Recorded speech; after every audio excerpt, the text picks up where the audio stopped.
یا نبی میں نماز پڑھتا تھا۔ حضور نے فرمایا کس نے کہا تم کو نماز پڑھنا؟ کہتے حضور آپ نے۔ تو اگر میں ہی تم کو بلا رہا ہوں، میری ایک بات مانتے ہو، میں نے کہا نماز پڑھو، اور اب میں تمہیں بلا رہا ہوں تو تم میری دوسری بات نہیں مانتا، یہ تیرا کیسا ایمان ہے؟ تو کہتے یا نبی آپ مجھے پکار کرو اور میری نماز ہوئے تو کیا میں نماز چھوڑ دوں؟ فرمایا ہاں چھوڑ دے۔ یہ واقعہ بخاری اور مسلم دونوں میں ہے۔ نماز چھوڑ دو اگر رسول تمہیں بلاتا ہے تو، کیونکہ رسول کا حکم ہی نماز ہے، حکم ماننا ہی ایمانداری ہے۔ ادھر ادھر کی دو چار باتیں یا جو ہماری ریت رسم رواج ہے وہ چیزیں ایمانداری نہیں، ایمانداری حکم ماننے میں ہے۔ رسول اکرم نے ہم کو حکم کیا کہ تم زکوٰۃ دو، اس نے کہا کہ تم نماز پڑھو، اس نے کہا کہ تم نیک اعمال کرو، اس نے کہا کہ تم اذان دو، اس نے کہا کہ تم رمضان میں روزے رکھو، ٹھیک ہے۔ لیکن یہی رسول اگر ہم کو کوئی اور بات کہہ دے تو ہم اس کی پہلی بات چھوڑ کے اس کی وہ بات مانیں گے کہ جو فرمان کر رہا ہے۔ آپ سمجھے یہ پرنسپل؟ اگر رسول آپ کو آپ کی عبادت کے درمیان پکار کرتا ہے یعنی بلاتا ہے تو عبادت چھوڑ دو، نبی کے فرمان پہ عمل کرو۔ یہی چیز اسماعیلی مذہب کا تھیم ہے،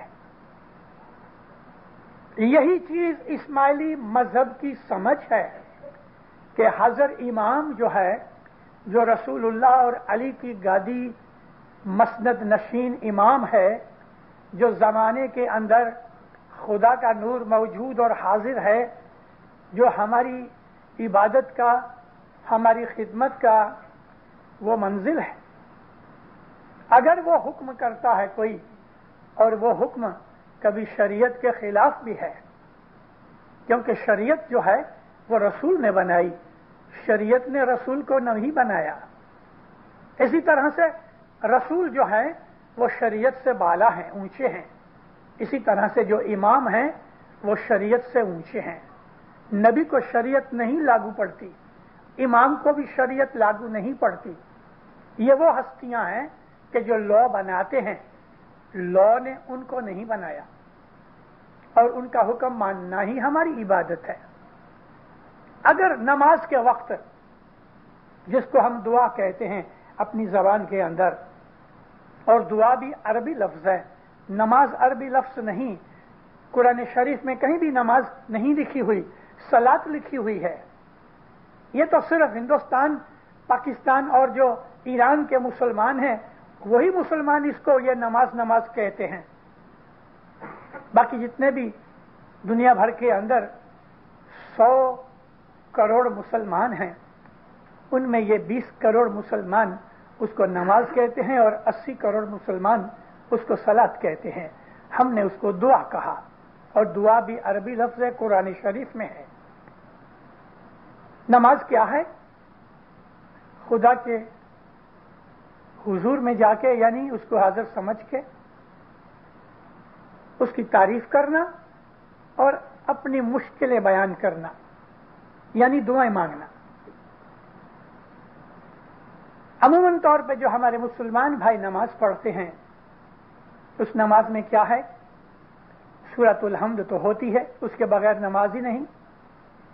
سورۃ الحمد کے اندر 7 آیتیں ہیں، ان 7 آیتوں کے اندر ہم خدا کی تعریف کرتے ہیں، پھر ہم دعا مانگتے ہیں کہ ہم کو سیدھے رستے پہ قائم رکھ اور اس رستے سے ہمیں دور رکھ کہ جس پہ چلنے سے تو ہم سے اوپر ناراض ہو جائے۔ اور باقی بھی نماز کے اندر کچھ سورہ پڑھی جاتی ہیں، قرآن شریف کی تلاوت کی جاتی ہے، آیتیں پڑھی جاتی ہیں، ہماری دعا کے اندر وہی چیز ہے۔ تو نماز اور دعا میں ایک فرق ہے کہ کھڑے ہو کے قیام ہوتا ہے، رکوع ہوتا ہے، سجدہ ہوتا ہے، یہ نماز ہوئی۔ اگر کوئی آدمی منہ بند رکھ کے اپنے دل کے اندر وید کے منتر پڑھتا رہے